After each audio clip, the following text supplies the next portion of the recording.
From the studio at FC Public Media, it's FoCo Underground Comedy Edition. This week featuring Anthony Armstrong. Also featuring Jeff Albright, with special guest Nolawee.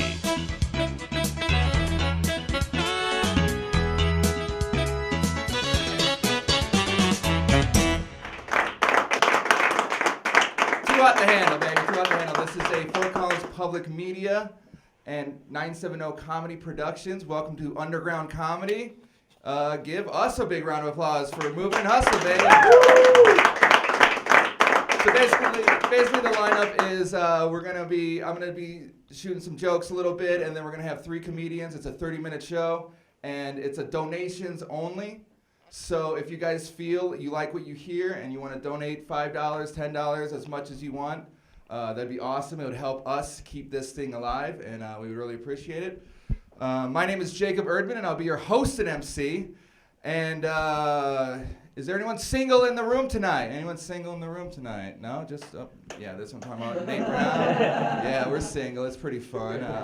I'm so single, I like to call it aggressively single, which sounds aggressive, but it really isn't. It's just me wearing this jacket. That's what aggressively single looks at this age. It's fun.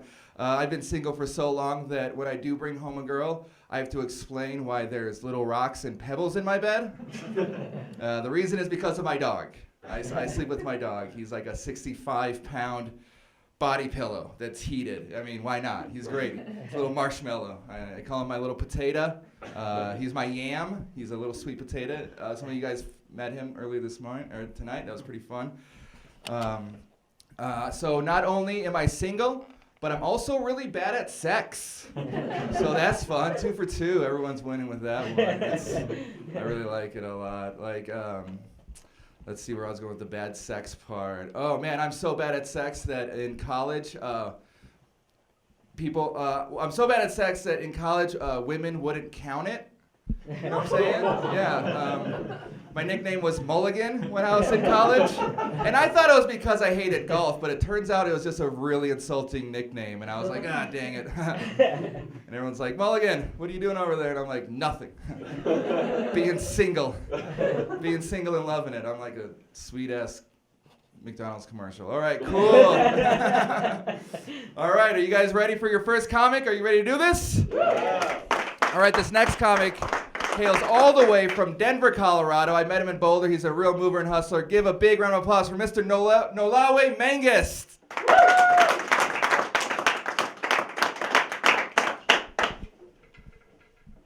So, White Devils, how you guys feeling? Cool. I went to University of Colorado at CU, and there were a lot of things I liked about going to school there, but there were a few things that were kind of annoying, right? One thing I hated was like hanging out with these like out-of-state rich kids who had like no clue how to not be dicks about how much fucking money they had, right?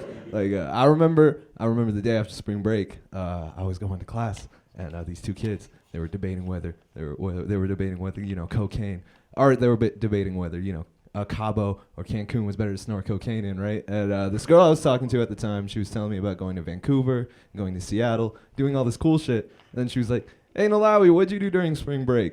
I was like, I did mushrooms in my backyard. That trip cost $17. Like, fuck you and all your first-class bullshit. Another thing I hated about going to school there was like all the cases of cultural appropriation I'd always see, right? Like, I remember going to this house party, and I see this white dude walk in. He has cornrows, and he's wearing a dashiki. I did not fuck with that shit at all. Like, this guy, he's not black, he's not African. Like, he just doesn't get to, like, wear my heritage like that. Like, fuck this dude. Like, that shit made me so angry. I set my craft beer down on the table next to me. Tied up my Vans, and as soon as I got up, I was like, is it really worth stretching out my skinny jeans just to fuck this dude up? Nah. Just go home and listen to some Wu-Tang, you know? Damn, that's crazy. I can't blame him, though. He was just trying to be woke. Like, I have, like, a lot of woke white friends, like those white friends who constantly try to prove to you that they're not racist, and you're like, just hanging out with you. Didn't assume so, right? Oh, you're cool. Right, like, 2 weeks ago, I go to my friend's house for the first time, And as soon as I walk in, he just has the 2015 BET Hip Hop Awards playing on his TV. And like immediately he's just like trying to, like justify it and explain this shit. He was like, yeah, man, I just feel like Kendrick Lamar standing on top of that cop car with like a really powerful symbol for police brutality in America, I was getting like mad uncomfortable, like crazy uncomfortable. So I was like, hey man, you got anything else we can watch? And he was like, hey yo, check it. My DVR is lit, fam, right? So he just started showing me all these shows he has recorded, and it was weird because it was just TV shows with black people in it, right? It was like The Fresh Prince, Empire, Moesha, The News. I was like, do you got anything like Game of Thrones? So he was like, I got The Wire. I was like, oh shit, yeah, let's watch that. It's dope. On season 2. Let's catch up. Oh. It's better than the opposite though, right? Like I have a cousin, he goes to the University of Virginia. If you guys don't know where that is, that's in Charlottesville. And in August, some terrible shit went down there, right? So when I first heard the news, I was like freaking the fuck out, right? Because like, this kid, he's like an only child. So I'm like, kind of like his like older brother, right? So when I first heard the news, I like call him up at like 6 a.m. the next day. I was like, hey man, you good? And then he said, what happened? And then I said, there were a bunch of neo-Nazis on your college campus carrying tiki torches and saying really hateful shit about like Jews, gays, women, minorities. And then he said, a word? And I was like, yeah, man, I'm dead fucking serious. Once again, are you good? And he's like, I don't know, I fell asleep. And then hung up the phone. This motherfucker slept through a goddamn race riot. Like, do you know how fucking bad I want to be in one of those? Like, that's like a fucking white woman sleeping through a farmer's market or some shit. Like, I don't even know. Like, why don't white crime is my pumpkin spice latte? Seasonal. It's dope. Okay, cool. I got 1 minute left. I'm going to end on a terrible joke. Is that okay? All right, sweet. I have a Titanic dick. I have a Titanic dick. Women and children first. All right, cool.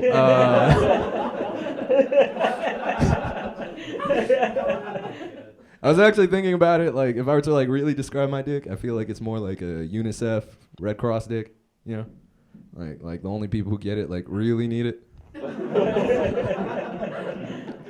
But at the end of the day, it's just rice, right? Right? Like you won't be satisfied, but you'll be eating, All right. Cool. I'm done.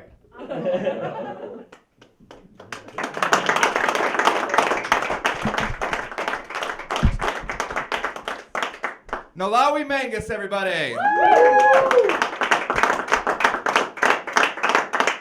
All right, I've known this next comic for a couple of years. I've known him from Denver, but now he lives in Loveland. Please give a big round of applause for Mr. Jeff Albright. We're going for Jacob, everybody, putting the show on. Quick poll of the audience before I begin. Do you guys think that enough time has gone by for us to consider the tragedy that occurred to the Branch Davidians in Waco, Texas, as a cult classic? No, it's a weird one. All right. I'm having a good year. 2018's been pretty good. I got engaged this year, everybody. That was pretty cool. Got engaged. Thank you. My new lady has been wonderful. She's been getting me to try a lot of things I've never tried before. One thing, we attended the Women's March a couple weeks ago. Anybody else attend the Women's March down in Denver? Heck yeah. I did. I'd never been to a protest before, and I said, baby, I really don't know what I'm doing. What do I need to do? She said, I just need you to make a sign expressing why you're here today. So I stayed up all night making my sign. I know you guys wondered what it says. My sign said, she made me come. And just had an arrow pointing down to her head. I carried it proudly. She was not very happy about it, not going to lie. I decided to be a gentleman. I said, baby, I'm sorry about the sign. Let me at least carry your phone for you today, and I'll document your experience on your Instagram account for you. And she was like, cool, that's great. Because it's a lot like going to the gym. If you don't put it on Instagram, it never fucking happened. Everybody. Never happened. It's a weird one.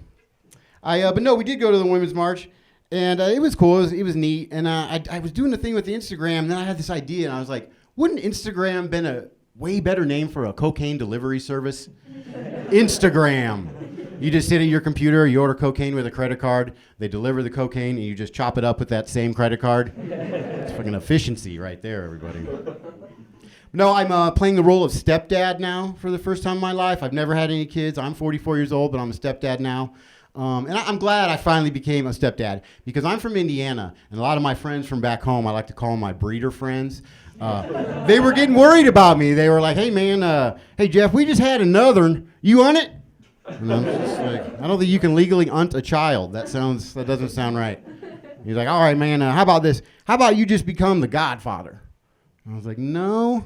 I'm going to say no again because I know that you're going to kill yourself in a horrible gun cleaning incident, and fetal alcohol syndrome is not a trait I'm looking for in an adoptive child right now. Everybody. Have you ever seen the forehead on those kids? They're huge. I'm dealing with this thing. I can't have two. That's a lot of sunscreen money is what I'm saying. I felt bad saying that to my friend, and I said, man, I know we grew up, we've seen every Star Wars movie together, you know, everyone since the 70s. And I didn't want to offend him because I wanted to go see the new Star Wars movie with him. And I said, hey, man, at least are we going to be able to go see the new Star Wars movie? And he said, no. My new wife doesn't let me watch the Star Wars no more. She says it's against God. The only thing I could think to say to my friend was, may divorce be with you. I just hung up the phone. All right, guys, I'm Jeff Albright. You have a good day. Jeff Albright, everybody. All right, you've reached the headliner portion of the set. This guy's a local crusher. He hails from Denver. Please give a big round of applause for Mr. Anthony Armstrong.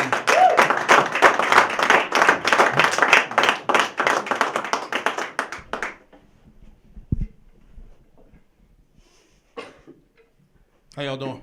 Good. Sure? It didn't sound like you sound like you feel good. You feeling all right? Woo! Feeling nice. Jesus Christ. All right, let's get on with it. Let's just get on with it. Y'all see Black Panther? Oh, that was a good movie, man. That was a good movie. I'm not going to lie. Felt good, you know, watching the movie with people that look like me, you know what I'm saying, doing some dope stuff. It did. It made me feel good. I'm still not going back to Africa, though. I'm gonna stay here with you kind of white folks, if you'll have me, you know. Because I think black people have this idea of what Africa is. And I understand that, because ideas are beautiful. Reality is not. And the reality of Africa is same as everywhere else. You got your good parts, you got your bad parts, you know? And you got to have money to live in them good parts the same way you got to have money out here in America. You know what I'm saying? I don't know about you, but I'd rather be poor in America than poor in Africa. The worst part of America is 100 times better than the worst part of Africa. I seen a homeless dude with a cell phone. You got a data package, but you ain't got a life plan? That's amazing. Only in America can you do that.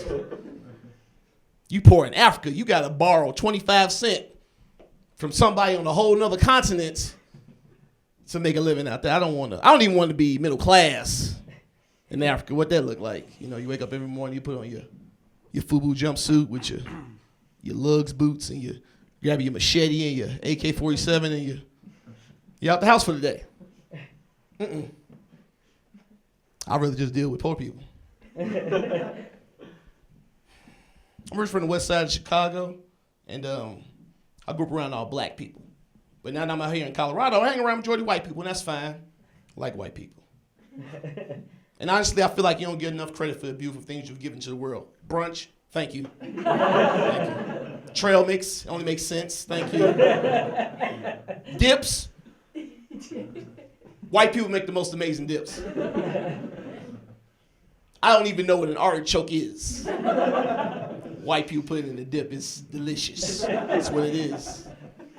We had a potluck at work. Potlucks, shout out. We had a potluck at work. This white woman named Samantha brought some buffalo chicken dip. I said, stop fucking playing with me. Nah, I said, I know white people ain't turned hot wings in the dip. This a trap. I know a trap when I see one. It's a trap. I ain't believe it, man. I ain't believe it. I said, give me a chip. I got me a chip. I took a dip. I ate it. I said, shit. Samantha, slavery, forget about it. This is delicious. This is amazing, Samantha. It's ranch in here. I used to think black people couldn't be racist. Now I don't know. I had a friend of mine come visit me from Chicago. When he came up, I took him to this bar. The bar had ping pong tables in the back. So I asked my friend, I said, hey man, you want to play some ping pong? He said, man, I don't want to play no cracker ball. I said,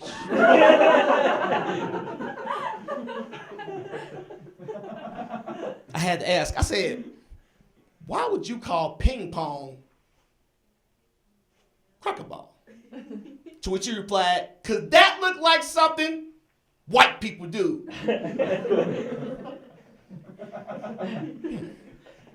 I didn't know what he was basing his assumptions off of, so what I told him was, hey man, I don't think you can call ping pong cracker ball because ping pong was invented in China. He said, I don't care. He was real angry. I don't know why. I don't know.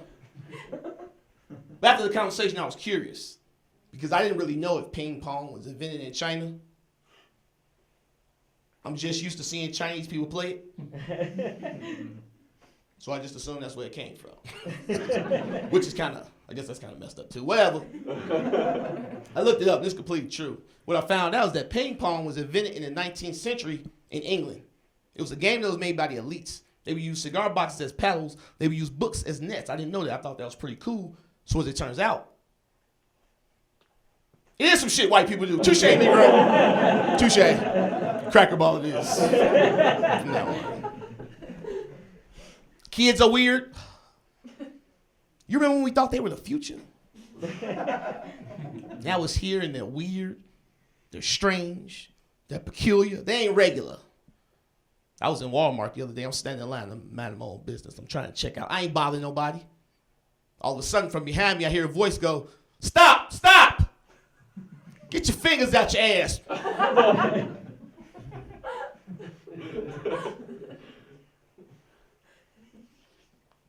I turn around, it's a lady and it's a little boy standing behind me. The little boy got his hand shoved down the back of his pants. The lady sees me looking at him, she goes, I'm sorry, sir. My son has an anxiety condition, and when he gets nervous, he sticks his fingers in his ass. I said, that's not normal. That's not normal at all. She then told me, she said, well, I took him to see a psychiatrist, and the psychiatrist assured me that it's just a phase and it's completely normal. I said, look here, lady. There is no sticking your finger in your booty face. Normal little kids don't do that. Who is this little boy psychiatrist, Ron Jeremy? You need a second opinion. Shout out to y'all for getting that. So we sit there, we continue to talk.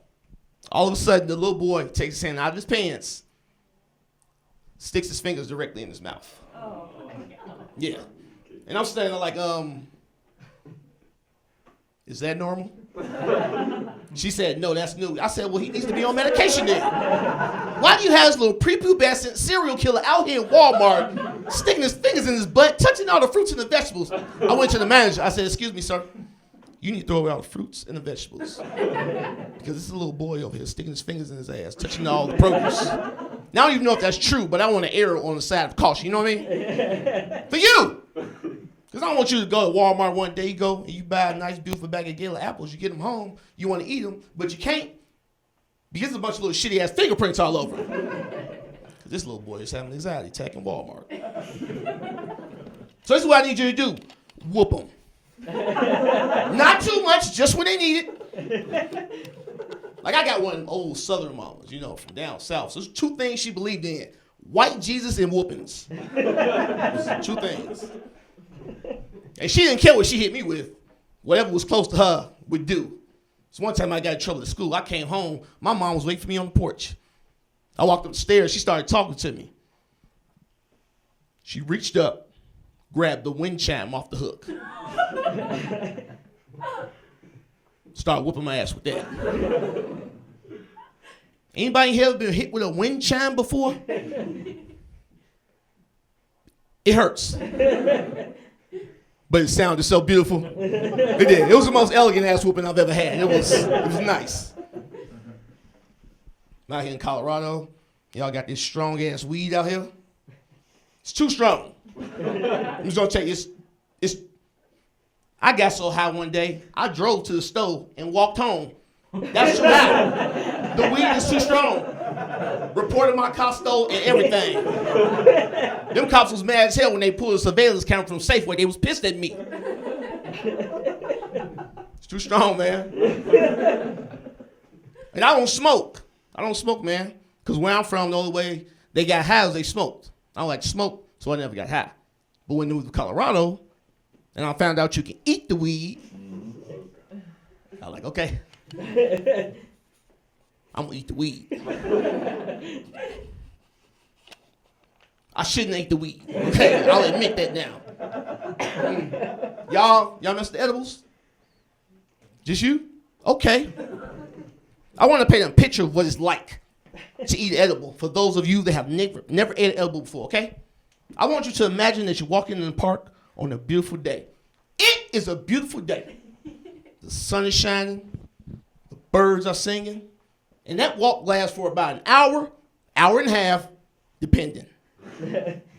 Then for some reason, you don't know why, somebody runs up behind you, straps a jetpack to your back, and you blast off. Now at first you're like, wee, this is nice, I like this. But then you get higher, and higher, then you're like, okay, all right. I'm scared now. This is scary. But that's okay, because there is no possible way I can get any higher than I am right now. And you get higher, and higher, then you're like, okay. I'm gonna die, yep, I'm gonna die. But that's okay, because there's no possible way that I can stay this high for that long. And you do. Matter of fact, I want to tell y'all a story about the first time I got high, okay? It was me and my homegirl. She had never been high before either. But she told me she had a friend that made weed brownies. I said, cool. Have him bring us 2 weed brownies. This dude shows up to the house with a pan full of weed brownies. There were no instructions. There wasn't a manual or a handbook that came with the pan of weed. He just left a whole pan of weed with 2 people that knew absolutely nothing about weed. So we started off slow. You know, we took a little piece. We ate that. Waited 10 minutes, nothing happened. We're like, okay. Maybe we didn't get enough. Now, if you look at that table over there, they're laughing at me, hilarious right now. Because they know I done messed up already. I didn't know. Nobody told me. So we got another piece. Ate that. Waited 10 minutes, nothing happened. Another piece. Another piece. We ate the whole pan. Weed brownies. And we drank milk with them. 30 minutes go by. My homegirl gets to tweaking out. She gets to saying stuff that's real weird, but it kind of make you think. She's sitting on the couch next to me. She stands up real excited. She looks at me. She goes, why don't our buttholes fill up with water when we take baths? I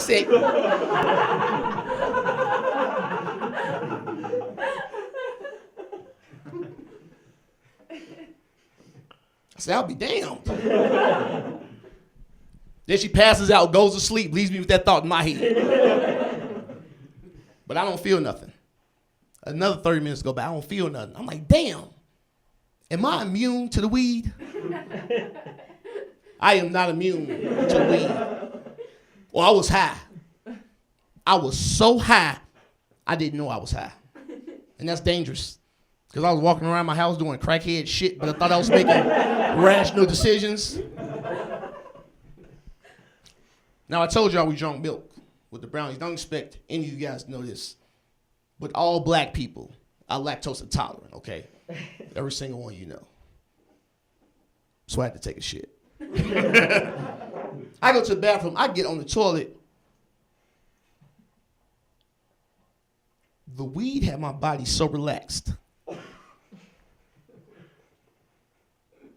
I couldn't push the poop out. I couldn't do it. I'm straining hard as hell. Nothing was moving. I was disappointed in myself. I'm a DARE graduate. Shout out to you for getting the DARE reference. Shout out to you. I'm sitting there trying to figure out what I'm going to do. And I look over and I see the plunger. Don't get ahead of me. I said, I mean, it works when the toilet is stopped up, so technically this should work. The only thing that stopped me from plunging my own asshole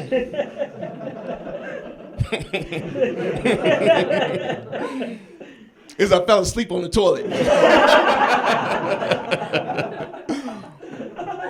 I was asleep for 2 hours. You ever sat on the toilet and your legs fell asleep? How long does that take? 5, 10 minutes? I was on the toilet for 2 hours. I was paralyzed from my toes up to my nipples. I couldn't feel nothing from here down. I didn't know what to do, man. I just rolled off the toilet and laid on the ground like Lieutenant Dan from Forrest Gump. That's all I... Weed too strong, man. It's too high. Trying to get back in shape. Anybody else trying to get their life together? Trying to lose some weight? It's hard, man. It's the eating. It's the eating, man. That's what gets you. I love food, you know. I read somewhere, they said that sugary and fatty foods are more addictive than meth to some people. I'm like, damn, that's messed up. But I also think that's kind of hilarious. I like to think somewhere it's a dude that's addicted to pudding. Like he snorted, freebase it, got a pudding dealer. I like going to the gym. I go work out all the time, man. I love going to the gym. But I hate going in the locker room. Because whenever you go in the locker room, there's always some butt-naked old guy in there. The ones that have a butt-naked conversation with you. I don't want to talk to you right now, Harold. I was in the locker room the other day. There was a guy that had to be 137 years old, man. He was butt-naked with his leg up on the bench. Having a conversation about global warming. And let me tell you something. I don't care how straight you think you are. If it's a dick out in the open, you're going to look at the dick. Because you at least got to verify that there's an unauthorized dick out in the open, you know? Just like, it's a dick. And he wasn't circumcised either. You ever seen an old-ass uncircumcised dick before? Kind of looked like a shirt sleeve with no arm in it. Ugh. It's nasty. It was moist, I think. Oh, man. Y'all have been absolutely fabulous. Thank you guys for coming out. I do appreciate it. I'm going to do one more, and I'm going to get out y'all hell. You know that? Let me see. Do I want y'all to like me or hate me? I'm trying to figure it out. All right. I think I got something you like. Is there any rules against language? Am I finna fuck up? I think I'm finna... Oh. I think I just messed up. We good? You're good. All right, goddamn. I think about racism a lot, you know, because I feel like racism between white and black people is really kind of getting out of hand right now, you know. So I always think about solutions. And I think I came up with one. You want to hear what I got? Mm-hmm. Okay. If you want to get rid of racism between white and black people, this is what needs to happen. White people need to agree to be slaves for 5 years.